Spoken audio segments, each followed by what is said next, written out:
दोस्तों नमस्ते, good morning. आप सभी का आपके अपने YouTube चैनल एजुकेशन 101% में मैं सर्वेश यादव आप सभी का हार्दिक स्वागत करता हूं। ये आधुनिक भारतीय इतिहास में जो हम लोग सीरीज चला रहे हैं, नवीन राज्यों का उत्थान। उस नवीन राज्यों के उत्थान में आज हम लोग देखते हैं सिख धर्म। सिख राज्य की स्थापना कैसे हुई? सबसे पहले सिख राज्य की स्थापना पहले सिखों का धार्मिक रूप से शुभारंभ हुआ। ये लोग धार्मिक रूप से स्थापित हुए, फिर धीरे धीरे ऐसी परिस्थितियां बनती चली गई जिस कारण से ये एक राज्य के रूप में इन्होंने अपनी शासन सत्ता कायम की। आज ही क्लास में हम लोग उसी को देखने का प्रयास करते हैं। जैसे मध्यकालीन भारतीय इतिहास में जो बाद के मुगल सम्राट हुए थे वो कमजोर थे, इसलिए लोगों ने जगह जगह नवीन राज्यों की स्थापना कर दी। साथ में मध्यकालीन भारतीय इतिहास में कुछ ऐसी परिस्थितियां उत्पन्न हुई कि जिसमें से काफी बड़े स्तर पर धार्मिक सुधार शुभारंभ हुआ। धार्मिक सुधारों का जो शुभारंभ हो गया, ऐसे ऐसे स्थानों से जो धार्मिक स्थल धर्म थे उसमें से विभिन्न धर्मों में भी सुधार की प्रगति शुरू हो गई। ये लोगों ने अपने धर्मों में सुधार की प्रगति की दिशा में कार्य करना शुरू कर दिया। साथ में कुछ नवीन धर्मों का भी उदय हुआ, जैसे उसमें से एक था सिख धर्म। आज हम लोग उसी सिख धर्म का अध्ययन करने का प्रयास करेंगे कि पेपर में कहां से प्रश्न निकल के आता है। जैसे सिख धर्म की स्थापना आप लोग जानते हैं गुरु नानक देव ने किया। गुरु नानक देव कौन थे तो ये सबको मालूम है। यहां से अगर हम गुरु नानक देव को देख लें तो कुल मिला के 10 सिख गुरु हुए। इन सिख गुरुओं में से कहां से पेपर में प्रश्न निकल के आता है या किस गुरु से कौन सा पेपर में प्रश्न बनने की संभावना बनी रहती है, आज ही क्लास में हम लोग उसको देखने का प्रयास करते हैं। सबसे पहले सिख धर्म की स्थापना किसने की? तो सिख धर्म की स्थापना गुरु नानक देव ने किया। गुरु नानक देव, ये 1469 ईस्वी में इनका जन्म हुआ और ये 1539 ईस्वी तक सिख धर्म के गुरु के रूप में स्थापित थे। तो गुरु नानक का जन्म कहां हुआ था? तो जन्म तलवंडी में हुआ था। तलवंडी, ये तलवंडी कहां है? तो आज का जो पाकिस्तान है, आधुनिक पाकिस्तान में एक ननकानाबाद है, वो ननकानाबाद इसी तलवंडी का नाम है। और इनके माता जी का क्या नाम था? माता का नाम तृप्ता, पिता का नाम क्या था? कालू जी।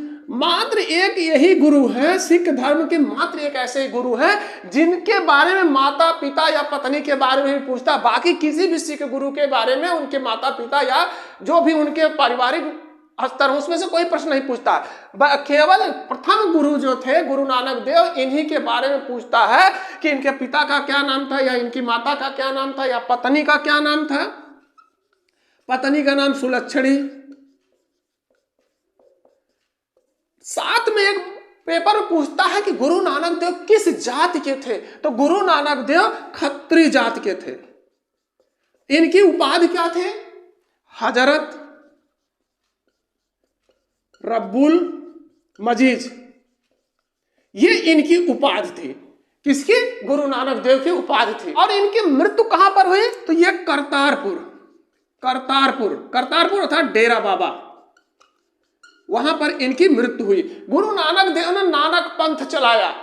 इन्होंने अपने अनुयायियों को कुछ चीजें करने के लिए कहा। जैसे इन्होंने क्या कहा कि आप लंगर शुरू करिए। लंगर का मतलब जहां पर फ्री में लोग बैठ के भोजन करें, दान के रूप में लोग खिलाना पसंद करते हैं, उसको लंगर कहते हैं। साथ में इन्होंने क्या कहा?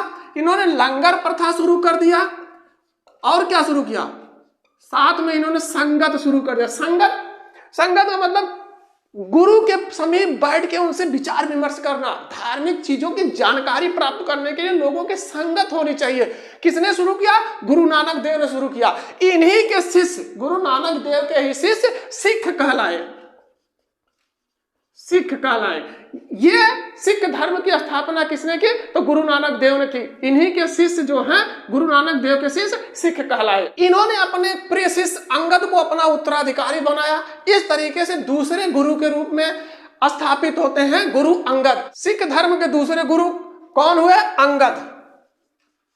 गुरु नानक देव ने इन्हें अपना उत्तराधिकारी घोषित किया। इस तरीके से ये दूसरे गुरु हुए। कब इन्होंने गुरु के रूप में अपना कार्यभार शुरू किया? 1539 ईस्वी में। और कब तक ये गुरु की गद्दी पर स्थापित रहते हैं? ये 1552 ईस्वी तक इस पर स्थापित रहते हैं। इन्होंने क्या ऐसा किया कि जिसके वजह से पेपर में प्रश्न बनने की संभावना रहती है।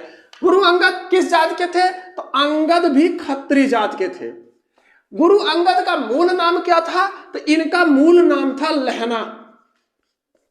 लहना को गुरु नानक देव ने अपना उत्तराधिकारी घोषित किया, जिस प्रकार लिए ये दूसरे गुरु के रूप में सिख धर्म के स्थापना कर सिख धर्म में अपना योगदान देते हैं। इन्होंने और क्या ऐसा किया? इन्होंने जो इनके गुरु अर्थात सिख धर्म के संस्थापक गुरु नानक देव ने एक लंगर शुरू किया था, लंगर शुरू किया था। इसको इन्होंने क्या किया? इसको नियमित कर दिया कि ऐसा होना चाहिए, बराबर होना चाहिए। जो गरीब दुखिया हैं उनको भोजन मिलना चाहिए। आप दान करना चाहते हैं तो किसी को खिला दीजिए, सबसे अच्छा दान वही माना जाता है। आज भी आप देखिए कि कहीं अगर बड़े गुरुद्वारे में जाते हैं, कभी आप लोग जाइएगा तो बड़े गुरुद्वारे में देखिए तो आज भी वहां पर लंगर चलती है। आप जाइए, वहां बैठ के आराम से निःशुल्क भोजन करिए। लेकिन लोग निःशुल्क भोजन नहीं करते, वहां पर जाते हैं तो कुछ सेवा भाव से जाते हैं, वहां पर लोग सेवा भी करते हैं। तो नियमित किसने शुरू किया? लंगर को नियमित रूप से किसने शुरू करवाया? तो गुरु अंगद, सिख धर्म के दूसरे गुरु। और इन्होंने क्या किया? इन्होंने एक गुरुमुखी लिपि का आविष्कार कर दिया।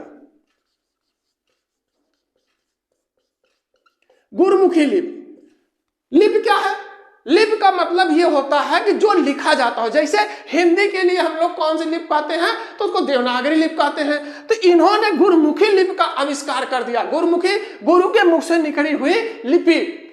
इसका मतलब कि गुरु के मुंह से निकली हुई लिपि, इसका आविष्कार अंगद ने किया। जैसे पंजाबी भाषा जो है, पंजाबी भाषा गुरुमुखी लिपि में लिखी जाती है। इसका आविष्कारक कौन है? इसको प्रतिपादित करने वाला कौन है? तो गुरु अंगद। उसके बाद सिख धर्म के अगले गुरु बनते हैं, अर्थात तीसरे गुरु। कौन? अमरदास। तीसरे गुरु के रूप में स्थापित होते हैं अमरदास। कब स्थापित होते हैं? तो 1552 ईस्वी से। ये कब तक रहते हैं गुरु? 1574 ईस्वी तक। यहां से पेपर में काफी कम प्रश्न निकलते हैं, एक दो ही निकलने की संभावना बन जाती है। जैसे ये गुरु अमरदास, ये अपनी गद्दी कहां स्थापित करते हैं? तो ये अपनी गद्दी गोइंदवाल में स्थापित करते हैं, गोइंदवाल में स्थापित करते हैं। अमरदास की पुत्री का नाम था बीबी भानी, पुत्री थी बीबी भानी। और यहां अमरदास जब गोइंदवाल में अपनी गद्दी स्थापित करते हैं तो मुगल सम्राट उस समय कौन था? सम्राट अकबर महान था। अकबर महान, अकबर महान स्वयं मिलने इनसे गोइंदवाल आता था। अकबर मुगल सम्राट का एक महान शासक, वो स्वयं आता था अमरदास से कहां मिलने? गोइंदवाल से। इनसे इतना प्रभावित था अकबर कि इनसे बार बार मिलने के बाद इसने क्या कहा कि आपकी जो पुत्री है बीबी भानी, इनको हम 500 बीघा जमीन दान देते हैं, 500 बीघा जमीन दान देते हैं। यहां से कई बार पेपर में प्रश्न निकल के आता है कि कौन सा मुगल सम्राट ऐसा था जिसने दूसरे धर्म के लिए, दूसरे धर्म के अनुयायियों के लिए 500 बीघा जमीन दान दिया था।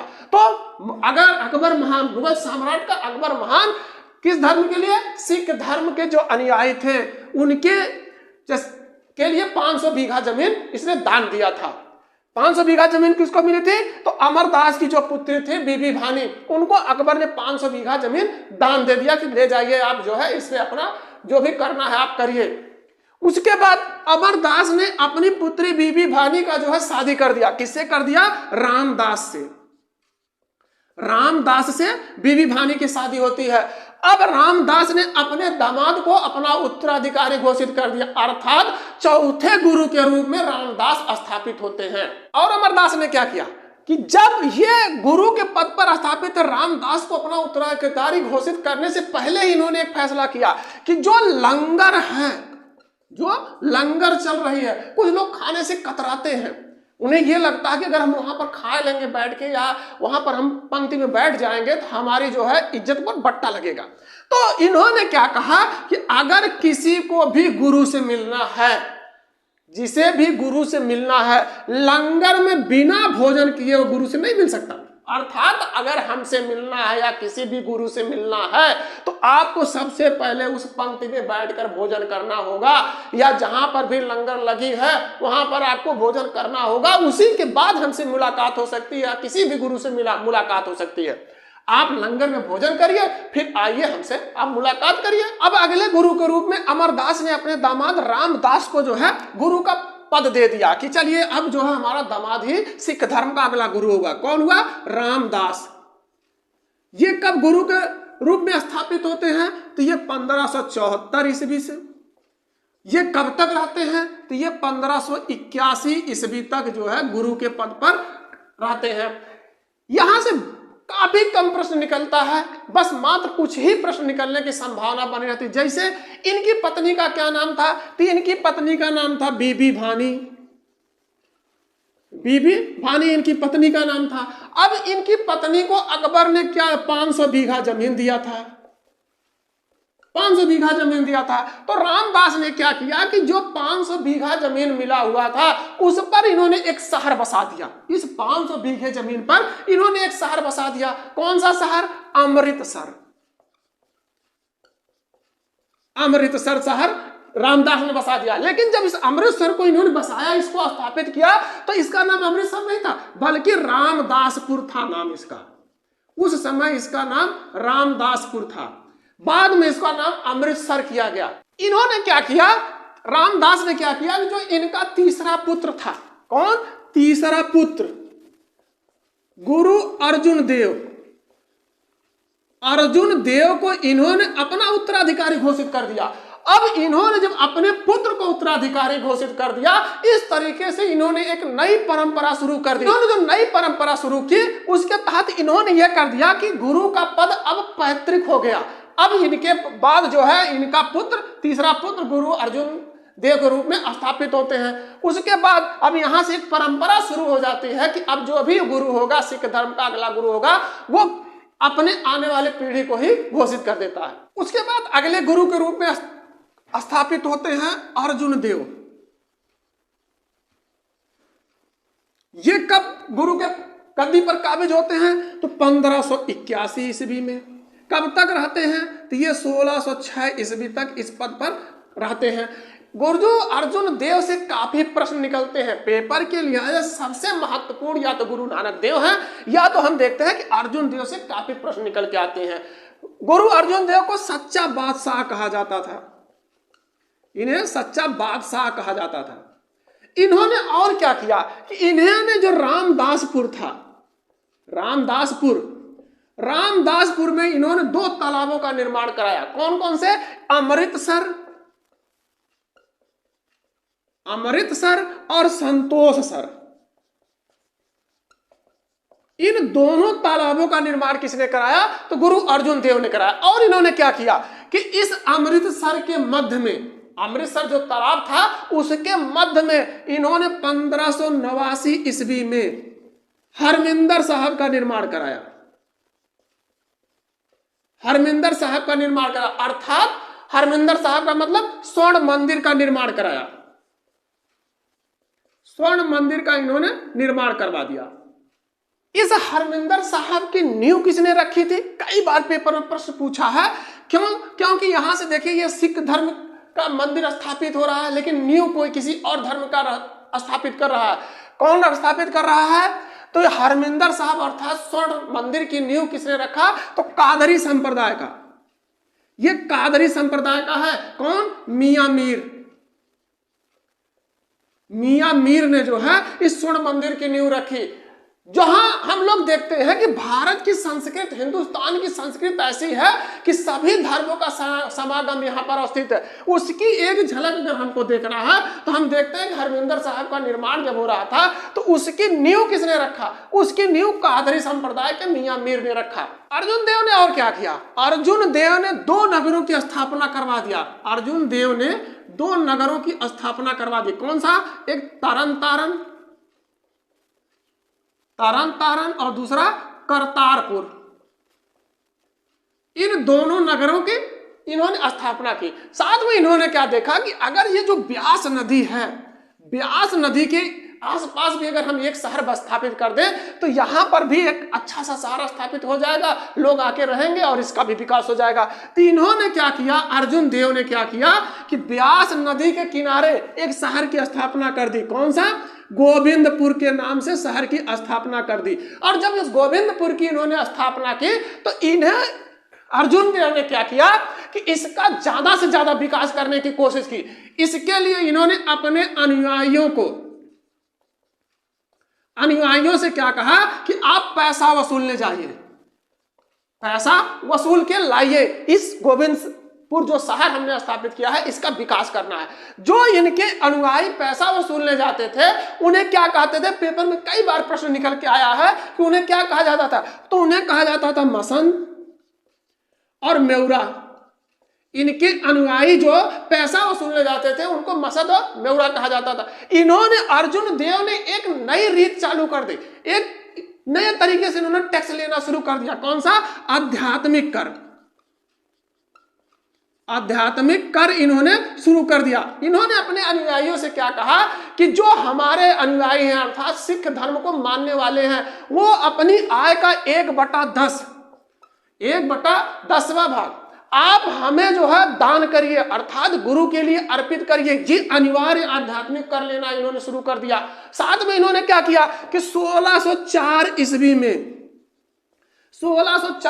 में इन्होंने एक ग्रंथ की रचना कराई। सिख धर्म का एक पवित्र ग्रंथ की रचना किसने करवाई? 1604 ईस्वी में गुरु अर्जुन देव ने करवाई। यहां से कई बार पेपर में प्रश्न निकाला है कि जो सिख धर्म की पवित्र ग्रंथ है वो किसने रचना कराई? तो 1604 ईस्वी में उसकी रचना अर्जुन देव ने करवाई थी। कौन सा? आदि ग्रंथ की रचना किसने करवाया? तो गुरु अर्जुन देव ने करवाया। आदि ग्रंथ की रचना की जाती है तो इसमें लिखा क्या गया?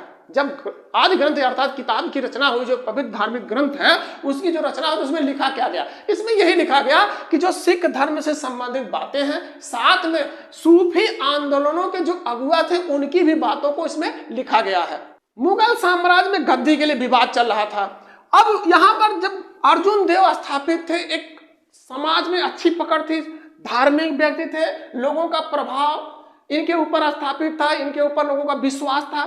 तो उस समय मुगल दरबार में जो है आपस में कुछ विवाद चल रहा था। तो वहां से मुगल दरबार से आता है खुसरो और इनसे शरण मांगता है कि आप हमें जो है आशीर्वाद दे दीजिए।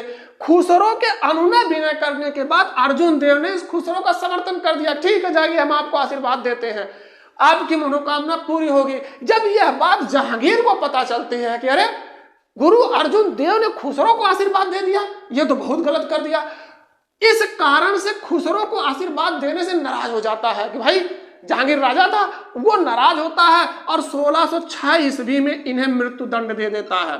अर्जुन देव को मृत्यु दंड देता है।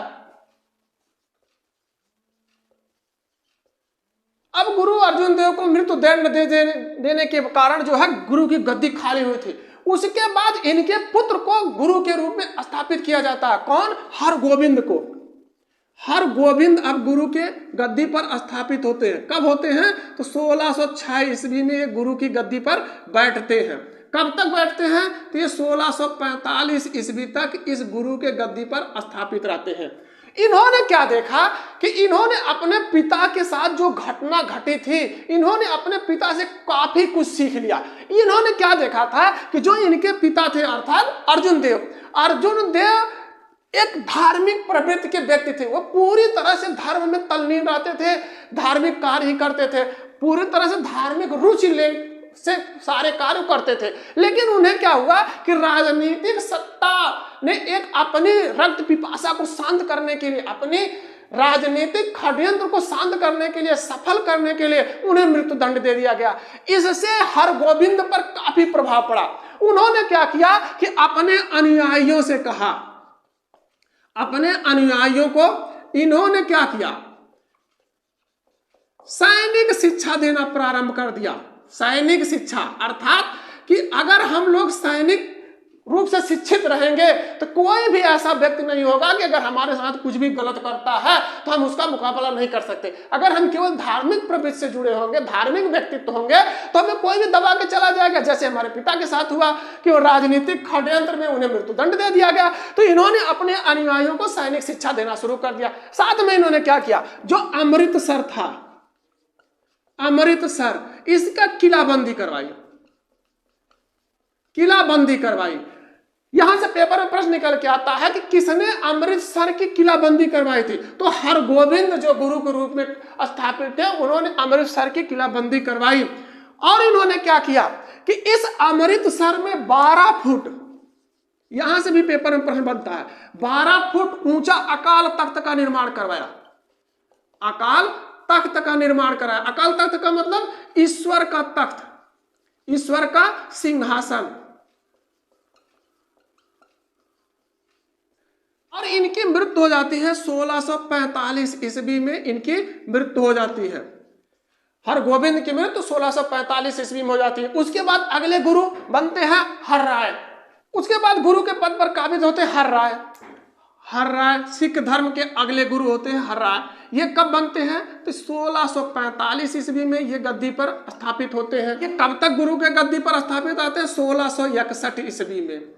1661 ईस्वी तक ये सिख धर्म के गुरु के रूप में स्थापित होते हैं। यहां से काफी कम प्रश्न निकलते हैं, इनसे एक ही दो प्रश्न निकलता है। जैसे जब शाहजहां के पुत्रों में उत्तराधिकार का युद्ध शुरू हो जाता है, तो सामूगढ़ का एक युद्ध हुआ था। सामूगढ़ में जो है दारा शिकोह पराजित होता है। दारा शिकोह जब पराजित हो गया तो इनसे मिलने आता है गुरु हर्राय से, और गुरु हर्राय ने अपना आशीर्वाद दारा शिकोह को दे दिया। भाई उससे मिलने आए थे, तो इसलिए इन्होंने जो है अपना आशीर्वाद में दारा शिकोह को दे दिया। जब यह बात पता चलती है, जो उस समय का राजा हो चुका था औरंगजेब को पता चलती है, तो हर्राय से जो है नाराज होता है कि आप हमारे विरोधी को, जो हमारा विरोध कर रहा है, उसका आपने आशीर्वाद दे दिया। ये तो भाई बिल्कुल गलत काम किया। आप एक काम करिए, आप सीधे दरबार आइए, आप बीच में कहीं नहीं रुकिएगा, आप सीधे दरबार में आइए। हर्राय ने क्या किया कि स्वयं दरबार में ना जाके अपने पुत्र राम राय को दरबार में भेजते हैं कि जाओ मिलके आओ, देखो क्या सम्राट ने क्या आदेश दिया है, मैं तो जाऊंगा ना, तुम ही जाओ। तो राम राय दरबार में पहुंचते हैं। राम राय ने क्या किया कि ऐसी वहां पर हरकत की, ऐसा कार्य किया जिससे औरंगजेब प्रसन्न हो गया। औरंगजेब प्रसन्न हो गया। लेकिन जब औरंगजेब प्रसन्न हुआ तो इसके कार्यों से हर्राय जो है नाराज हो जाते हैं। इन्होंने इस से जो नाराजगी थी उसको व्यक्त करने के लिए इन्होंने मात्र 6 वर्षीय अपने पुत्र को अपना उत्तराधिकारी घोषित कर दिया। उसके बाद अगले गुरु के रूप में गद्दी पर स्थापित होते हैं हरकिशन, गुरु हरकिशन।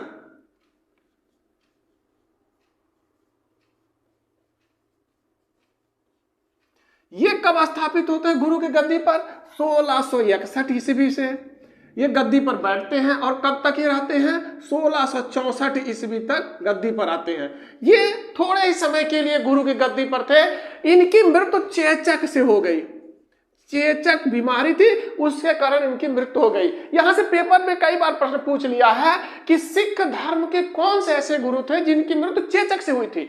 तो गुरु हरकिशन जो 1661 ईस्वी में गद्दी पर बैठते हैं, उनकी मृत्यु चेचक बीमारी से हो गई थी। इन्होंने अपना उत्तराधिकारी तेग बहादुर को घोषित कर दिया। तेग बहादुर को इन्होंने अपना उत्तराधिकारी घोषित किया, अर्थात अगले जो गुरु होंगे सिख धर्म के, वो गुरु तेग बहादुर होंगे। उसके बाद अगले गुरु होते हैं तेग बहादुर, गुरु तेग बहादुर।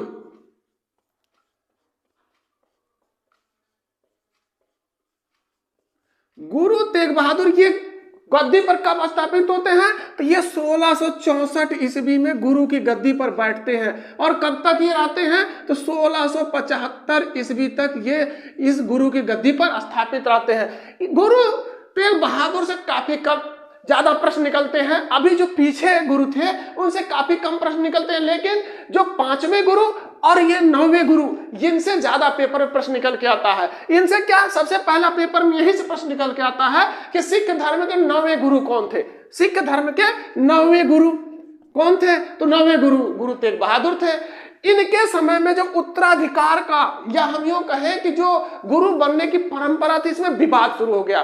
तो इन्होंने क्या किया कि जो अपनी गद्दी स्थापित किया था अमृतसर में, इन्होंने अमृतसर के स्थान पर अपनी गद्दी दूसरे जगह स्थापित कर दी। अमृतसर में जो गद्दी स्थापित थी, उन्होंने क्या किया, अपनी गद्दी स्थापित की मखोवाली में।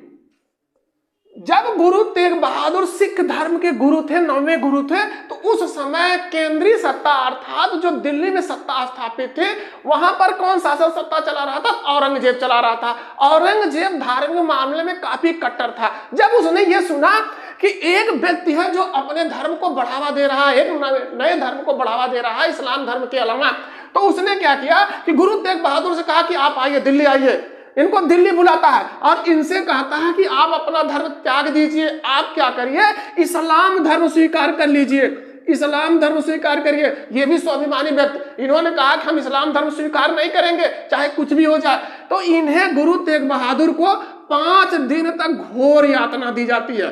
5 दिन की घोर यातना के बाद भी अगर ये आदमी झुका नहीं, गुरु तेग बहादुर घोर यातनाओं के बाद लगातार 5 दिन तक इनको घोर यातनाएं दी जाती है, लेकिन उसके बाद भी ये व्यक्ति झुका नहीं। अंत में मजबूर होकर औरंगजेब ने क्या कहा कि इसको मृत्यु दंड दे दिया जाए। शीशगंज जो दिल्ली में है, शीशगंज में गुरु तेग बहादुर को मृत्यु दंड दे दिया गया। उसके बाद अगले गुरु होते हैं गोविंद सिंह, गुरु गोविंद सिंह।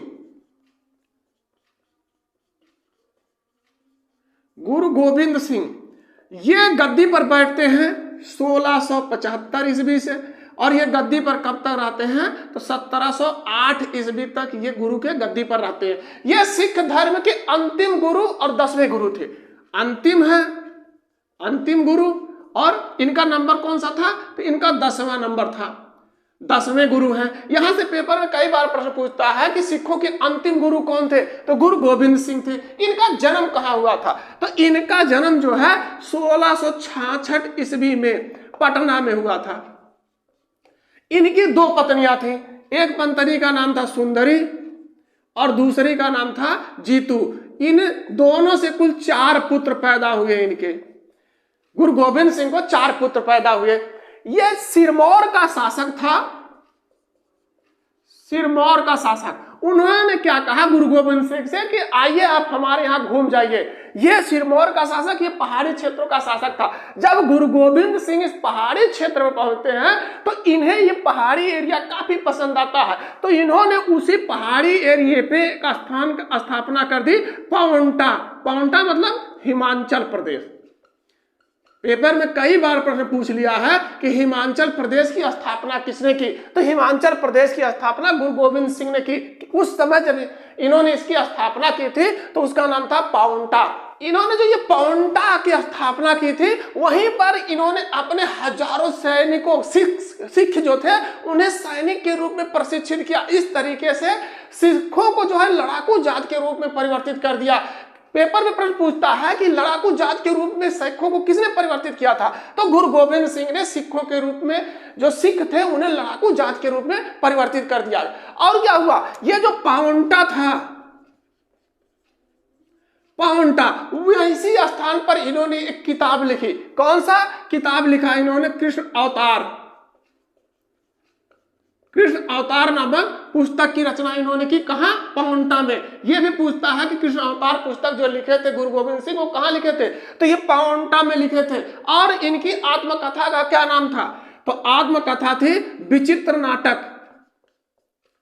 इनकी आत्मकथा का नाम, गुरु गोविंद सिंह की आत्मकथा का नाम विचित्र नाटक। साथ में एक किताब इन्होंने और लिखा, कौन सी? चंदी दीवर।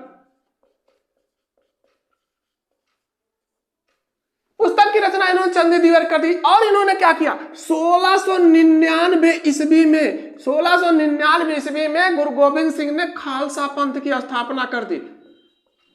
खालसा पंथ, खालसा का अर्थ है शुद्ध या विशेष।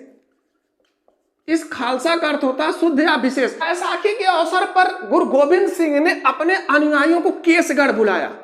केसगढ़, केसगढ़ बुलाया। कब बुलाया? बैसाखी के अवसर पर। बैसाखी एक पवित्र त्योहार है, बैसाखी के अवसर पर केसगढ़ बुलाते अपने अनुयायियों को। और बहुत ही नाटकीय ढंग से इन्होंने अपने अनुयायियों की परीक्षा लेनी चाहिए। उन्होंने क्या कहा कि जितने भी हमारे अनुयायी हैं हमारे लिए कुछ भी करने के लिए तैयार हो, तो एक काम करिए कि आप लोग जीवन बलिदान कर दीजिए। लोग कहते नहीं है कि हम आपके लिए जीवन ही बलिदान कर देंगे, आपके लिए हम जान दे देंगे। तो इन्होंने नाटकीय ढंग से परीक्षा ली और जीवन बलिदान देने के लिए केवल 5 व्यक्ति आते हैं। 5 व्यक्तियों ने क्या कहा कि कोई बात नहीं, अगर गुरु का आदेश है तो हम जीवन अपना बलिदान कर देंगे। कौन कौन से आते हैं? तो लाहौर का व्यक्ति था दयाराम खत्री। और कौन था? दिल्ली का जाट धर्मदास। द्वारका का दर्जी मोहकम चंद छिंबा। बीदर का साहब चंद। बीदर का ये जो था साहब चंद क्या था? ये नाई था। और जगन्नाथ का हिम्मत बीवर। इन 5 व्यक्तियों ने गुरु के आदेश पर जीवन बलिदान करने के लिए तैयार हो गए। इन्हें ही सिख धर्म में पंच प्यारे कहा जाता है। पंच प्यारे जो है किन्हें कहा जाता है? जो 5 व्यक्ति जीवन दान करने के लिए आए थे उन्हें पंच प्यारे कहा जाता है। इसी समय गुरु गोविंद सिंह ने अपने अनुयायियों से कहा कि आप 5 चीज धारण करिए। 5 कौन कौन सी चीज? केस, कंघा, कृपाण, कच्छा और कड़ा।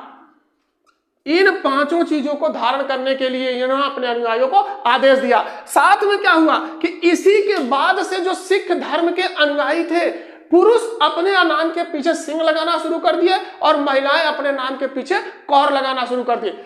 ये सिख धर्म के अंतिम गुरु थे। इन्होंने क्या देखा कि जो सिख धर्म में लोग गद्दी पर बैठने के लिए आपस में ही विवाद कर देते हैं, इस विवाद के समापन के लिए इन्होंने क्या किया? कहा कि अब कोई भी गुरु नहीं होगा, अब मैं अंतिम गुरु हूं। इन्होंने क्या कहा कि जो हमारी पुस्तक है आदि ग्रंथ, अब यही गुरु होगी और जो गुरु वाणी होगी वही जो है गुरु का वाणी कही जाएगी। इन्होंने कई युद्ध लड़े अपने जीवन में। युद्धों से काफी कम प्रश्न निकल के आता है। इन्होंने कई युद्ध लड़ा। अंत में जो है 1708 ईस्वी में इनकी मृत्यु हो जाती है। 1708 ईस्वी में कहां पर मृत्यु होती है? नांदेड़ में इनकी मृत्यु हो जाती है। नांदेड़ में मृत्यु होने से पहले जब ये युद्ध लड़ रहे थे तो जो ये आदि ग्रंथ था ये लुप्त हो गया।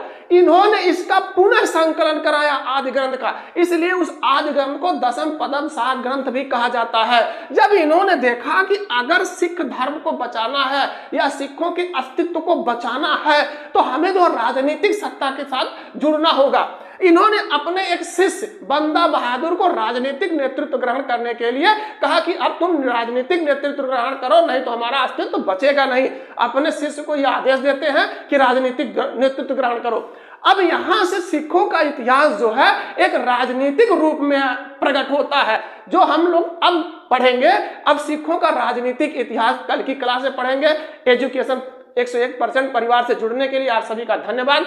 अगर हमारी वीडियो पसंद आती है तो लाइक करें, साथ में शेयर भी करें।